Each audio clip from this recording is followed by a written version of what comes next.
एकनाथ खडसे पुन्हा भाजपच्या भाजपमध्ये वापसी झाली, काय सांगा?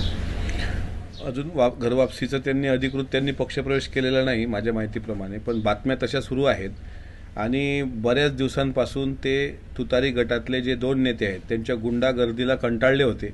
आता जरी बातम्या अशा सुरू असतील की त्यांना दबावाखाली ते होते किंवा ते अस्वस्थ होते, असं जरी असेल तर मी चॅलेंज देऊन सांगतो की तुतारी गटातले 2 लोक ज्यांच्या गुंडागर्दीमुळं आज राष्ट्रवादी काँग्रेस पक्ष फुटला आणि जे आता राष्ट्रवादी काँग्रेस पक्ष संपवण्याच्या तयारीत आहेत, त्या लोकांमुळे अस्वस्थ होऊन नाथाभाऊंनी हा कटू निर्णय घेतला आणि नाथाभाऊ जातही असतील तर ते स्वगृहात चाललेले आहेत. त्याच्यामुळे हा ईडी CBI याचा धाक म्हणता येणार नाही. तर जितेंद्र आव्हाड आणि बालमित्र मंडळाच्या अध्यक्ष असे जे 2 तिथं गुंडे आहेत, त्या लोकांनी गुंडागर्दी करून त्यांना या पक्षातून बाहेर काढले. दादा, विजय शिवतारे आज अजित पवारांचा प्रचार करतात, अगोदर विरोध करायचा, कालपर्यंत त्यांचा विरोध जो होता तो फार मोठ्या प्रमाणात होता, कसं संपूर्ण हे घडवलं? महायुतीमध्ये साधारणपणे सर्वांनी एका दिलानं काम करण्याचं ठरवलेलं आहे. शिवतारेंनी काय वक्तव्य केलं त्याच्यावर त्या तोडीस तोड आम्ही पण उत्तरं दिली. नंतरही त्यांनी वक्तव्य करणं काही सोडली नव्हती. पण मग याच्यामध्ये स्वतः मुख्यमंत्री एकनाथराव शिंदे आणि उपमुख्यमंत्री देवेंद्रजी फडणवीस यांनी समेट घडून आणला आणि आता जर हर्षवर्धन पाटील असतील, ज्यांना जे मध्यंतरी विरोधाच्या भूमिकेत होते, तिथे इंदापूरला तुम्ही बघितलं सभा झाली.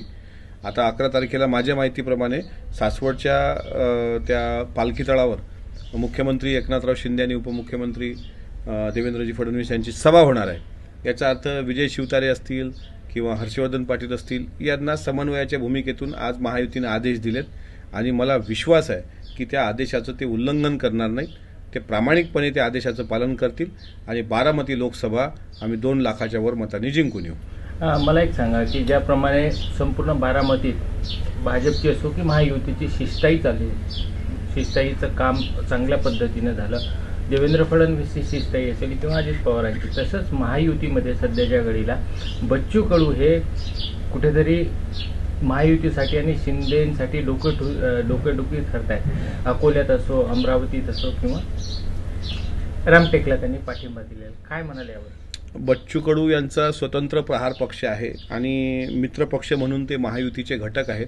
विशेष म्हणजे एकनाथराव शिंदे साहेब यांचे ते निकटवर्तीय समजले जातात. सुरत असेल किंवा गुवाहाटी असेल या ठिकाणी ते त्यांच्यासोबत होते आणि त्याच्यानंतर दिव्यांगाच्या मंत्रालयासारखं पद, म्हणजे त्याचं मोठं पदसुद्धा त्यांना मिळालं, ते सुद्धा समाधानी होते. आता शेवटी अजून आज तुम्ही सांगताय त्या पद्धतीनं रामटेकला त्यांनी पाठिंबा काँग्रेसच्या याला दिला असेल, तर हे एक प्रकारे दबावतंत्र आहे का बच्चू भाऊंचं, हे पाहिलं पाहिजे. आणि मला विश्वास आहे की ते एकनाथराव शिंदे साहेबाच्या शब्दाच्या बाहेर जाणार नाहीत. शेवटच्या क्षणी बच्चू कडू हे जे प्रहारचे अध्यक्ष आहेत ते महायुतीमध्ये पाठिंबा देताना आपल्याला दिसतील. ते म्हणते देव जरी अवतारला तरी अमरावती सोडून बोला, बाकी ठिकाणी होऊ शकतं. आणि आज अकोल्यातील प्रहार संघटनेनं काँग्रेसला पाठिंबा देण्याचा ठराव केलेला आहे. आता हे ठराव झाले असतील किंवा काही त्यांच्या मनातल्या काही ह्या गोष्टी असतील, अस्वस्थता, तर ते त्यांनी हा दबावतंत्राचा वापर केला असावा. पण मला विश्वास आहे की शेवटच्या क्षणी ज्या ज्या ठिकाणी महायुतीचे उमेदवार उभे असतील त्या त्या ठिकाणी बच्चू भाऊ त्यांच्यासोबत राहतील. दादा, विजय शिवतारे तुम्हाला वाटतं का आज मनमोकळ्या प्रमाणात प्रचार करतायत? नाही, त्यांनी केलाच पाहिजे, करावा. पण शेवटी त्यांना सुद्धा राजकीय त्यांची घोडदौड कायम ठेवायची असेल, त्यांनी प्रामाणिकपणे काम केलं पाहिजे आणि ते वाटतं त्यांच्या कामाबद्दल आज? मला तर सध्या तरी असं वाटते की महायुतीमध्ये ते जर त्यांनी स्वतः येऊन सांगितलं की सुनेत्रावजींना मी पुरंदरमधून लीड देणार, तर ते प्रामाणिकपणे काम करतील. शेवटी पुरंदर विधानसभेमध्ये त्यांच्या वतीनं किती लीड येतो याचं सगळी माहिती हे केंद्रातील बडे नेते घेतीलच. त्याच्यामुळे त्यांनी लीड दिला तर त्यांचं भविष्य चांगलं असेल आणि त्यांनी जर दगाफटका करण्याचा प्रयत्न केला तर त्याचा फटका त्यांनाही बसेल. एबीपी माझा, उघडा डोळे बघा नीट.